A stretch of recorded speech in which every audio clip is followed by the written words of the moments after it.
Samsung vient de perdre sa place de leader du marché. Pour la première fois depuis des années, Apple est devenu le numéro 1 mondial des smartphones. Avec 20% des parts du marché, la marque à la pomme a réalisé une progression historique. Mais comment ont-ils pu doubler tout le monde alors que jusqu'ici, le marché des smartphones est d'autant plus discuté que jamais? Le premier responsable, c'est bien sûr la gamme des iPhone 17. Lancée en fin 2025, elle a cartonné au point de représenter carrément une vente sur 4 pendant les 3 derniers mois de l'année.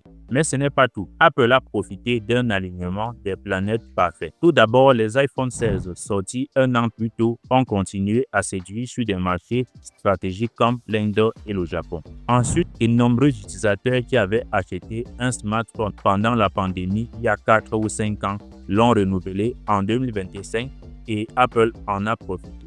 On a également le recours massif au crédit et au paiement en plusieurs fois qui ont rendu ces modèles ultra premium beaucoup plus abordables. Derrière, Samsung chute à la deuxième place avec 19% des parts du marché. C'est certes serré, mais leur croissance est 2 fois moins forte que celle d'Apple. Xiaomi ferme le trio d'en-tête avec 13% des parts du marché, porté par ses modèles ultra abordables qui font des cartons dans les pays émergents. Mais attention quand même, l'année 2026 s'annonce beaucoup plus tendue car les experts prévoient une légère baisse du marché mondial parce que les composants coûtent plus cher et surtout qu'il y a une pénurie des puces mémoire. Les fabricants préfèrent donc vendre leurs composants aux géants de l'intelligence artificielle plutôt qu'à nos smartphones. Dans cette tempête, Samsung et Apple devraient mieux s'en sortir grâce à la solidité de leur stock et de leur chaîne d'approvisionnement. Mais une chose est sûre est que la guerre pour la première place ne fait que commencer, surtout avec les Galaxy S26 qui vont bientôt sortir. Mais en attendant, sachez que